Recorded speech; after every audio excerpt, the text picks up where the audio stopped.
جس نبی کے صحابہ اس نبی کے جسم سے لگا ہوا پانی زمین پہ نہیں گرنے دیتے، وہ اپنے نبی کا خون کیسے زمین پہ گرنے دیں گے؟ بھئی تمہیں کیا ہو گیا؟ وہ کہتا ہے اس نے تو برکت حاصل کر لی ہے، کہیں ہم برکت سے محروم نہ ہو جائیں۔ مجھے سب سے بڑھ کے اور سب سے پسندیدہ جو سبزی ہے فرماتے ہیں وہ کدو مبارک ہے۔ کیوں؟ کیونکہ یہ میرے مصطفیٰ کو پسند تھی۔ حضور صلی اللہ علیہ وسلم کی محبت کا تقاضا کیا ہے؟ تو اس کے حوالے سے یہ بات ذہن میں رکھنی چاہیے کہ جب انسان کسی سے محبت کرتا ہے تو پھر اس کی محبت کا تقاضا یہ ہوتا ہے کہ اس کی ہر چیز جو ہے وہ انسان کو اچھی لگنے لگتی ہے، اور پھر جو کائنات میں ہوں ہی سب سے سونے، ان کی پھر ہر ادا کتنی اعلیٰ اور کتنی نرالی ہوگی نا۔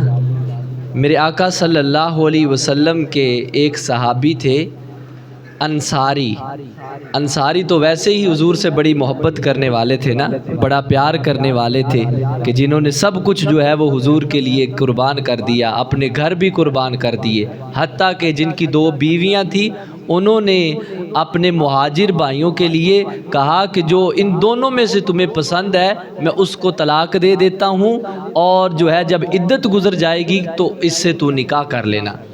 اس سے بڑھ کے محبت کی علامت بتاؤ کوئی ہو سکتی ہے کہ آپ اپنی بیوی کو طلاق دے کے اپنے بھائی کے لیے کہیں کہ یار اس سے تم شادی کر لو؟ تو یہ انصار کی محبت تھی۔ تو یہ انصاری صحابی جو ہے وہ مزاحیہ باتیں کر کے نا لوگوں کو ہنساتے تھے۔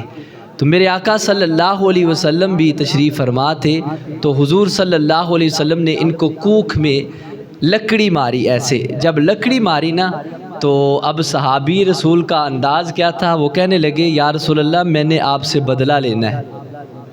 جب یہ کہا تو ظاہری بات ہے ادھر سے بھی عدل کے پیکر تھے کہ آسمان کے نیچے زمین پر کوئی بھی مائی نے ایسا لال پیدا نہیں کیا جو آمنہ کے لال سے بڑھ کے عدل و انصاف کرنے والا ہو۔ میرے آقا نے فرمایا لے لو بدلہ۔ یا رسول اللہ آپ نے تو قمیض پہنی ہوئی ہے، میری قمیض اوپر تھی۔ میرے آقا صلی اللہ علیہ وسلم نے اپنا قمیض مبارک جب اوپر کی تو صحابی دوڑے اور حضور کے جسم سے لپک گئے اور حضور کے بدن کو بوسہ دینے لگے۔ عرض کی آقا میرے ماں باپ قربان، میں تو یہی چاہتا تھا، میں آپ سے بدلہ کیسے لے سکتا ہوں؟ میں نے کہا کوئی بہانہ بن جائے کہ محبوب کے جسم سے میرا جسم لگ جائے، کیونکہ جس چیز سے بھی حضور کو نسبت ہو جاتی ہے اس چیز پر اللہ جہنم کی آگ حرام فرما دیتا ہے۔ اللہ اکبر۔ اور پھر نبی اکرم صلی اللہ علیہ وسلم کی محبت کا یہ عالم تھا کہ آپ نے اکثر سنا ہوگا صلح حدیبیہ کے موقع پر جب سرکار مدینہ صلی اللہ علیہ وسلم وہ معاہدہ فرما رہے تھے تو جو مشرکین کی طرف سے عروہ بن مسعود ثقفی آیا تھا، جب اس نے بارگاہ مصطفیٰ کا ادب دیکھا، صحابہ کی آپس میں محبت دیکھی، حضور سے پیار دیکھا، تو اس نے جا کر کہا، انہوں نے کہا عقل کے اندھو تمہیں کیا ہو گیا ہے کہ تم کس نبی سے لڑنا جو ہے وہ پسند کر رہے ہو؟ جس نبی کے صحابہ اس نبی کے جسم سے لگا ہوا پانی زمین پہ نہیں گرنے دیتے، وہ اپنے نبی کا خون کیسے زمین پہ گرنے دیں گے؟ انہوں نے کہا عروہ تمہیں کیا ہو گیا ہے، ہمارا ہو کر باتیں ان کی کرتا ہے؟ انہوں نے کہا یہ منہ کی باتیں نہیں ہیں، جو جلوائے حبیب دیکھ لیتا ہے وہ انہی کا ہو جاتا ہے۔ جس نے دیکھا انہیں دیکھتا رہ گیا، اس نورانی صورت پہ لاکھوں سلام۔ کہا وہ تو وضو کا پانی بھی نہیں گرنے دیتے، اور میں نے بڑے جو ہے وہ کیس و کسریٰ کے بادشاہ دیکھے ہیں، نجاشی دیکھا ہے، اس کی بارگاہ دیکھی ہے، اس کے وزیر و مشیر دیکھے ہیں، لیکن جو بارگاہ مصطفیٰ کا ادب ہے مجھے کہیں نہیں نظر آتا کہ اس سے بڑھ کے محبت کیا ہوتی ہے کہ وہ نبی اپنا لعاب تھوک مبارک زمین پر پھینکتے ہیں تو صحابہ کرام آگے تلیاں کر دیتے ہیں، کہتے ہیں نبی کے منہ سے نکلا ہوا تھوک جو ہے وہ بھی زمین پر نہ گرے۔ وہ صحابہ پھر اس تھوک کو لے کر ایسے نہیں چھوڑ دیتے، کہا پھر ہاتھ ملتے ہیں اور مل کر پھر اپنے چہرے پہ لگاتے ہیں۔ پھر فرمایا چہرے پہ لگا کر کیا ہوتا ہے؟ کہا جس کو حضور کے تھوک نہیں ملتے، پانی نہیں ملتا، وہ دوسرے صحابی کے ہاتھ جس کو حضور کا وہ لعاب وہ پانی لگا ہوتا ہے وہ اس کے ہاتھ پر اپنا ہاتھ پھیرتا ہے، بھئی تمہیں کیا ہو گیا؟ وہ کہتا ہے اس نے تو برکت حاصل کر لی ہے، کہیں ہم برکت سے محروم نہ ہو جائیں۔ کیوں؟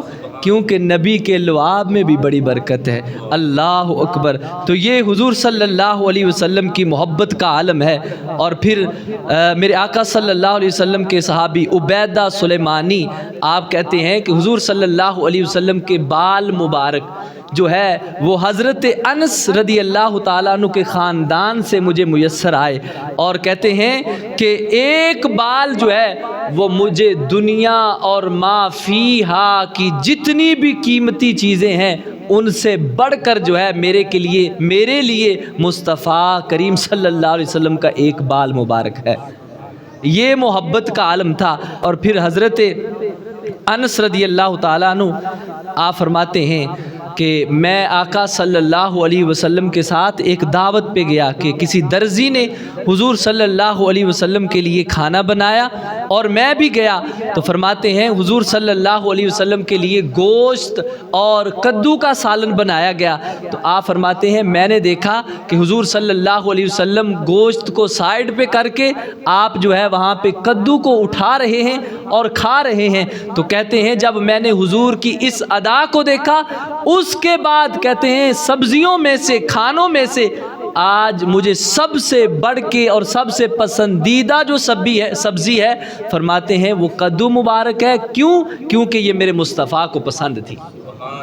تو حضور صلی اللہ علیہ وسلم فرمایا جس سے محبت ہو اس کی بھی ہر چیز جو ہے وہ انسان کو پسند ہونے لگتی ہے۔ اور پھر آخر میں یہ حضرت داتا گنج بخش علی حجویری رحمۃ اللہ علیہ آپ نے محبت کا ایک مقام بیان کیا ہے چھوٹا سا۔ آپ فرماتے ہیں کہ محبت کا مقام کیا ہے؟ تو فرماتے ہیں حقیقت المحبتی ما لا ينقص بالجفاء ولا يزيد بالبر والعطاء۔ فرمایا محبت یہ ہوتی ہے جو جفائے یار سے کم نہیں ہوتی اور عطائے یار سے زیادہ نہیں ہوتی۔ مطلب کیا ہے؟ فرمایا جب یار سے جفا ہو یعنی یار کوئی تنگی دے تو فرمایا وہ محبت کم نہ ہو، فرمایا اگر یار کوئی چیز اسے عطا کرے تو فرمایا اس کی محبت زیادہ نہ ہو، بلکہ دونوں حالتوں میں اس کی محبت جو ہے وہ بڑھ کے ہونی چاہیے۔ پھر آپ نے ایک واقعہ چھوٹا سا نقل فرمایا، فرماتے ہیں کہ حکایت مشہور ہے کہ حضرت شبلی رحمۃ اللہ علیہ جو اللہ تعالیٰ کے ایک بڑے برگزیدہ ولی گزرے ہیں، فرمایا کہ جنوں کو جنون کی کیفیت میں شفا خانے میں لے جایا گیا تو جب آپ کی مرض پہ قابو پا لیا تو کیا ہوا، کچھ لوگ جو ہے وہ آپ کی پوچھنے کے لیے بیمارداری کرنے کے لیے آئے، من انتم؟ آپ نے پوچھا بھئی تم کون ہو؟ تو قالوا احباؤک، تو کہنے لگے ہم آپ سے محبت کرتے ہیں۔ فرماہم بالحجارۃ ففروا، آپ نے ان کو پتھر مارے، جب پتھر مارے نا تو وہ سارے بھاگ گئے۔ فرمایا لو کنتم احبائی، فرمایا اگر تم مجھ سے محبت کرتے ہوتے نا تو کبھی تم نہ بھاگتے۔ تو من بلائی فاصبروا من بلائی، کہا میری پھر آزمائش پہ تم صبر بھی کرتے۔ یعنی مطلب یہ ہے کہ یار اگر جفا دے تو پھر محبت میں کمی نہیں آنی چاہیے۔